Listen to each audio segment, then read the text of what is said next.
Bangla Bengal breaking নিয়ে আমি আত্রেই আর news room থেকে মধুকল্পিতা। আর প্রথম যে খবর আপনাদের দেখাবো, পালাবদল হয়েছে, কিন্তু তারপরে কল্যাণ বন্দ্যোপাধ্যায়ের পুজো ঘিরে একটা সংশয়ের মেঘও তৈরি হয়েছে। এবার কি দেখা যাবে না মায়ের কাছে কল্যাণের হাত জোর করে সেই আবেগপ্রবণ কান্নার ছবি? রথে খুঁটি পুজো হলো না শ্রীরামপুরের ব্যবসায়ী সমিতির পুজো, আর এই পুজো নিয়ে তৈরি হয়েছে সংশয়। শ্রীরামপুরের বিজেপি বিধায়ক অবশ্য বলছেন পুজো হবে। এবার কি কল্যাণ বন্দ্যোপাধ্যায়ের পুজো হচ্ছে না? আর কি দেখা যাবে না মায়ের কাছে কল্যাণের হাত জোর করে আবেগপ্রবণ কান্নার ছবি?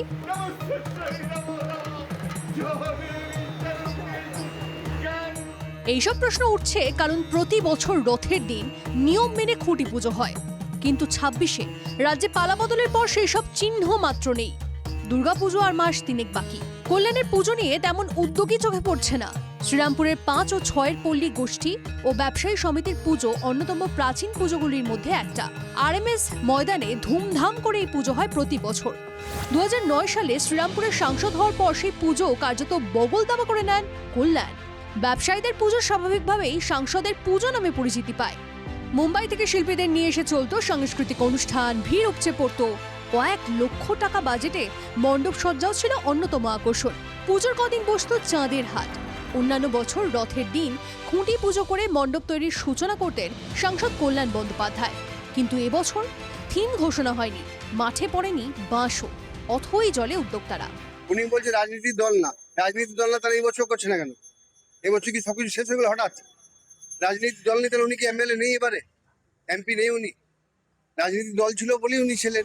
পুজোয় আগ্রহ প্রকাশ করেননি কল্যাণ, দাবি ব্যবসায়ীদের। রাজনৈতিক নিয়ে আমরা সেসব নিয়ে থাকি না। পুজো আমাদের যেটা মায়ের আরাধনায়, আমরা আরাধনাটা করবো ছোট করে, হয়তো জাঁকজমক করতে পারবো না। কল্যাণবাবু ছিল আমাদের পুজোটা বড় হতো, কল্যাণবাবু এখন একটু ব্যবস্থা শোন না, বলছে যে করবো না। গৌরমোহন দে এখানে যে কাউন্সিলর, তার উপর দায়িত্ব দিয়েছে। পুজো নিশ্চয়ই হবে, এটা এলাকার পুজো, এই নয় যে প্রত্যেক বছরই বড় করতে হবে। পুজোটা নিষ্ঠার সঙ্গে করতে পারলে ভালো। পুজো হোক চাইছেন স্থানীয় বিজেপি বিধায়কও। আগেরবারের মতো টেন্ডার ডেকে ৯০, ১, ১, ১০ এরকম ভাবে হবে না, তবে চিন্তা ভাবনা কিছু হচ্ছে। আমি চাই পুজো হোক, এবার দেখা যাক কিভাবে হয়, কে করে কি করে। রাজ্য রাজনীতির থিম সবুজ থেকে গেরুয়া হতেই পুজোর আয়োজনের প্রভাব কমছে সবুজে। শ্রীরামপুরের ৫ ও ৬-এর পল্লীর পুজোয় এবার যে ঘোর অকল্যাণ। আশিক ইনসানের রিপোর্ট, TV9 বাংলা। তৃণমূল জমানায় জলের মতো টাকা খরচ করে তৈরি হয়েছিল একটা বড় সড়ো হস্টেল, কিন্তু সেই হস্টেলে কারোরই থাকা হয়নি। আর বর্তমান সময়ে দাঁড়িয়ে এই হস্টেলের কি অবস্থা, একেবারে ভূতের বাড়ি যেন হয়ে গিয়েছে। দেখুন একবার।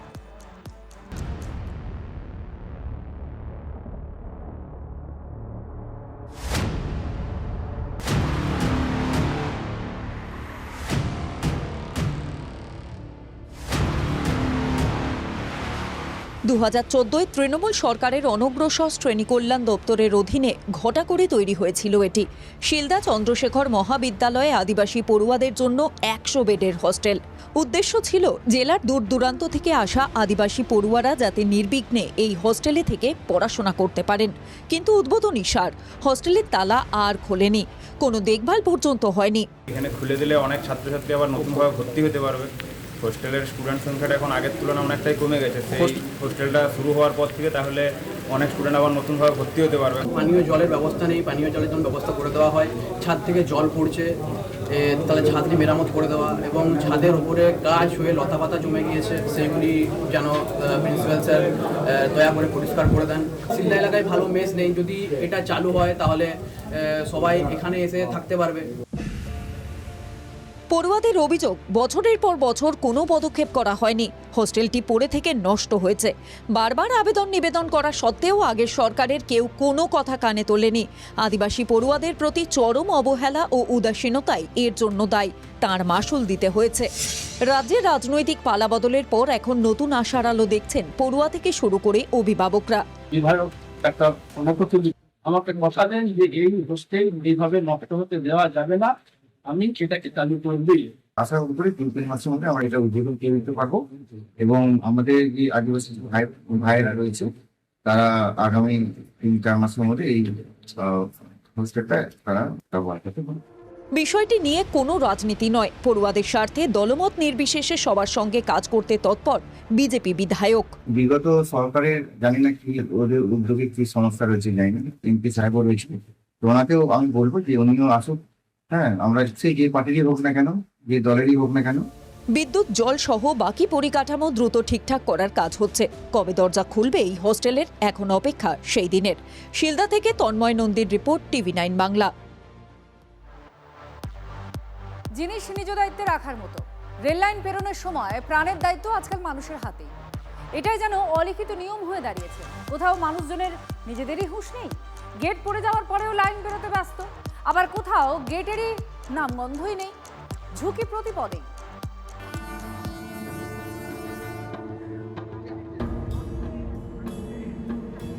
চরম অসচেতনতা।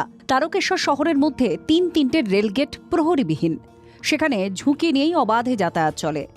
সমস্যা হলো অটোমেটিক সিস্টেমের কারণে আপ বা ডাউন ট্রেন যাতায়াতের সময় শহরে 3 জায়গায় 3টে গেটই একসাথে পড়ে যায় এবং পরে তা একসঙ্গেই তোলা হয়, ফলে সব দিকে ভোগান্তি।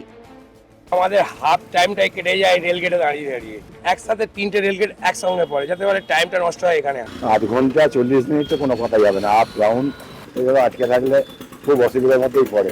যদি আপনার ফ্লাইওভার হয়ে যায় তাহলে সাধারণ মানুষের অনেক সুবিধা হবে, অনেক মানে এই দুর্ঘটনার অনেক ঝুঁকি কমবে। সমস্যা অনেক। এই মাসে যা বেড়েছে আরো কয়েক গুণ, কারণ তারকেশ্বরের ঐতিহ্যবাহী শ্রাবণী মেলা। শ্রাবণ মাসে কিন্তু ইতিমধ্যেই মেলা শুরু হয়েছে এবং এই মেলাকে কেন্দ্র করে লাখো লাখো ভক্তের সমাগম হয়। সেখানেও কিন্তু এই রেলগেটে সেই সময় যদিও পুলিশের ব্যবস্থা থাকে, কিন্তু তা ক্ষেত্রেও দেখা যায় যে ঝুঁকি নিয়ে পারাপার করেন অনেকেই, যার ফলে কিন্তু বড়সড় দুর্ঘটনা ঘটার সম্ভাবনা থেকেই যায়। ঝুঁকি আশঙ্কাকে সঙ্গী করে রেলগেট পেরোনো চলছে। রুটিন একটাই, প্রশ্ন হলো দেখার দায় কার? এখানে তো তাও রেলগেট ছিল, কিন্তু এমনও রেলপথ রয়েছে যেখানে কিছুই নেই। তেমনই একটি উদাহরণ বাঁকুড়ার ভাদুল রেলগেট। বাঁকুড়া থেকে মশাগ্রাম লাইনে এমনিতেই ট্রেন চলাচল করে হাতে গোনা, কিন্তু তার মধ্যেও বড় মাথা ব্যথার কারণ এই রেলগেট, কারণ এখানে গেটও নেই, কোনো পাহারাও নেই।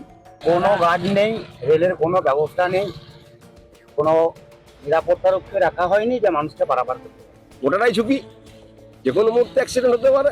ছাত্র ছাত্রী সমস্ত লোক এই দিক দিয়ে বেরায়, পেশেন্ট সমস্ত কিছু এই দিক দিয়েই যায়, কোন দিকে যাবে না? আন্ডারপাস তৈরি হচ্ছে, কিন্তু কাজ কবে শেষ হবে এ প্রশ্নই ঘুরছে সবার মুখে।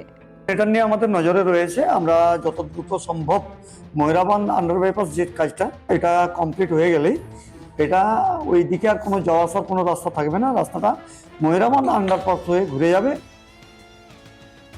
সমস্যা বহুদিনের, এবার দ্রুত সমাধান হোক, এটুকুই দাবি এলাকার মানুষের। প্রাণের ঝুঁকি নিয়ে যাতায়াত কেই বাঁচায়। Bureau report, TV9 Bangla.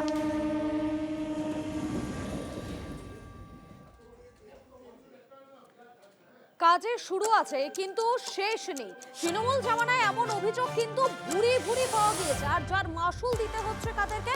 আম জনতাকে। ভাবতে পারছেন, একটা সেতু 10 বছরেও তৈরি করা সম্ভব হয়নি। পুরুলিয়াবাসী অবশ্য সেটা একেবারে চাক্ষুষ করছেন, দেখুন একবার। শুরু হয়েছিল 2016 সালে, আর আজ 2026, মাঝে 10টা বছর বেরিয়ে গেল, অথচ এই কাটাবেড়ার ব্রিজ এখনো সম্পূর্ণ হলো না।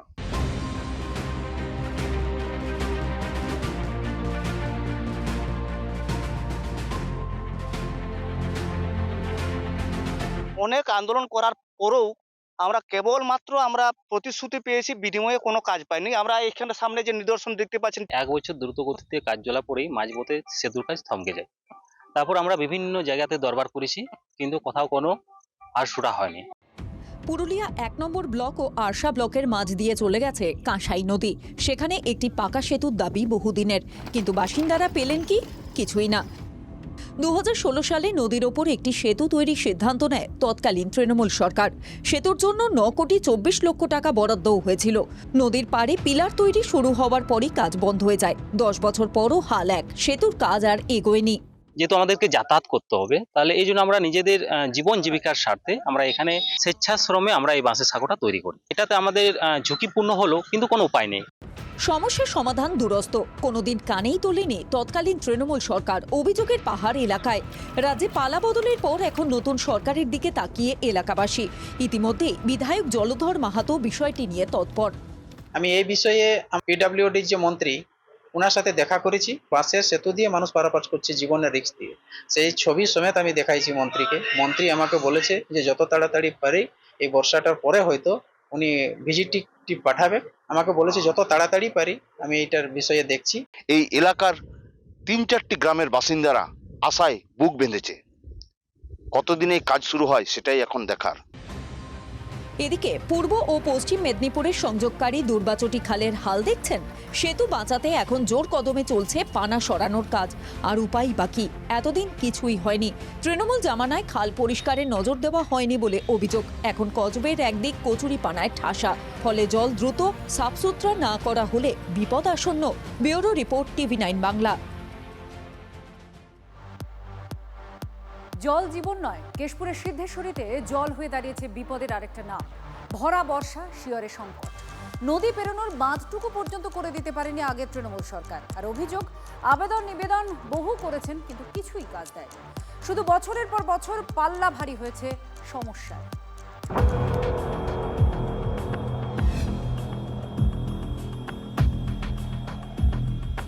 না হয়েছে রাস্তা, না হয়েছে পোল। এতদিন ছিল শিউলি শাখা, কোন গ্রামে আজ পর্যন্ত শিউলি শাখা ঠিকই পর্যন্ত পাইনি। ভোটের দিনে খালি আসছিল এখানে। এই পোলের উপরে যখন জল, রাস্তা পাট, ওইখানে জল, কোথাও আমাদের কিছুই নেই। এভাবেই চলছে দিনের পর দিন, কিছুই নেই। অথচ অন্তত 1100 জন ভোটার কেশপুর 6 নম্বর অঞ্চলের সিদ্ধেশ্বরী গ্রামে। কুবাই নদীর উপর এই সিদ্ধেশ্বরী গ্রাম এবং পার্শ্ববর্তী এলাকায় যাতায়াতের এটাই একমাত্র ব্রিজ, এবং এই ব্রিজটা গ্রামের মানুষ একত্রিত হয়ে তাদের নিজেদের অর্থে বানিয়েছে। এখানকার স্থানীয় মানুষরা বলছিলেন, মানে তা কথা বলতে গিয়ে সাধারণ মানুষের চোখে জল আসছে। এই পোলটা জানেন 15 দিন ধরে করেছি, 20 দিনে 25 দিন ধরে এখানে জলে ডুবে ডুবে এই সব পথ গেড়েছি, চাঁদা করে, টাকা করে, এইসব বাঁশ কালেকশন করে, মাগা পাতা করে। বাম আমলে পঞ্চায়েত থেকেই পোলটা হতো এবং তৃণমূল আমলে প্রথমের দিকে হয়েছিল। এই বছর 5-6 বছর হয়নি। 21-এর পর থেকে আর কোনো নিজেরাই করা হয়েছে। পার ডে 300 থেকে 400 মোটর সাইকেল খালি যাতায়াত হয়।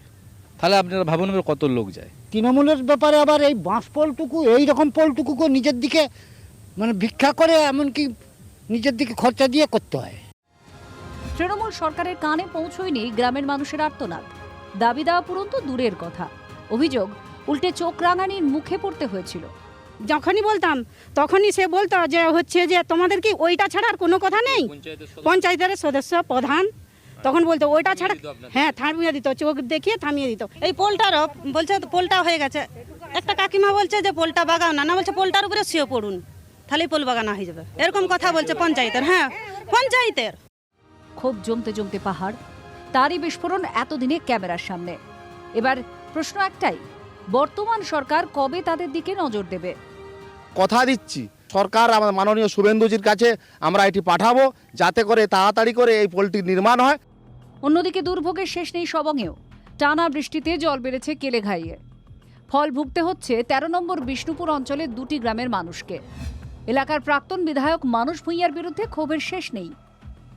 তবে এই বিপদের দিনে মানুষজনের পাশে দাঁড়াতে এগিয়ে এসেছে পুলিশ প্রশাসন। জেলার পুলিশ সুপার পাপিয়া সুলতানা সহ পুলিশ কর্তারা ত্রাণ সামগ্রী নিয়ে নিজেরাই পৌঁছে গিয়েছিলেন দুর্গত এলাকায়। ক্যামেরায় সুজয় নায়কের সঙ্গে দেবব্রত সরকারের রিপোর্ট, TV9 বাংলা। আর এবারে আমরা নজর রাখবো মালদার বৈষ্ণবনগরের দিকে। সেখানে যেমনটা জানা যাচ্ছে, গুলিবিদ্ধ হয়ে মৃত্যু হয়েছে 2 BSF জওয়ানের, গুরুতর আহত হয়েছেন এই ঘটনায় একজন। মালদার বৈষ্ণবনগরের এই ঘটনা, গুরুতর আহত হয়েছেন এক জওয়ান। নিজেদের মধ্যে বিবাদের জেরে গুলি চলার অভিযোগ, স্বয়ংক্রিয় রাইফেল থেকে একে অপরকে এলোপাথারি গুলি চালানোর অভিযোগ।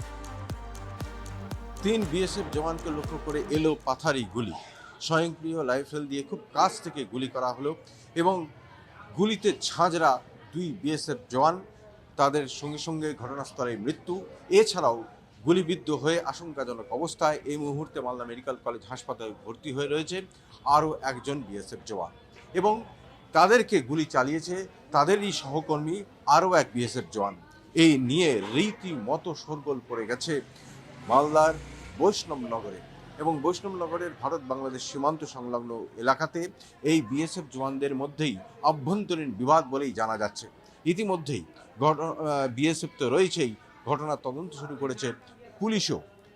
এবং যে ব্যক্তি তাদের বা যে জওয়ান এই পরপর তাদেরই আরও 3 সহকর্মীর দিকে রাইফেল দিয়ে গুলি চালিয়েছে, সে কেন চালিয়েছে সেই নিয়েও প্রশ্ন উঠছে। এখনো পর্যন্ত প্রাথমিকভাবে জানা যাচ্ছে সে মানসিক অবসাদে ভুগছিল। সত্যি কি তাই, নাকি এর পেছনে আরও কোনো গভীর রহস্য লুকিয়ে রয়েছে, এ সবই খতিয়ে দেখছে বিএসএফ এবং পুলিশ। মালদা থেকে ক্যামেরায় মুজিবরের সঙ্গে শুভতোষ, TV9 মালদা।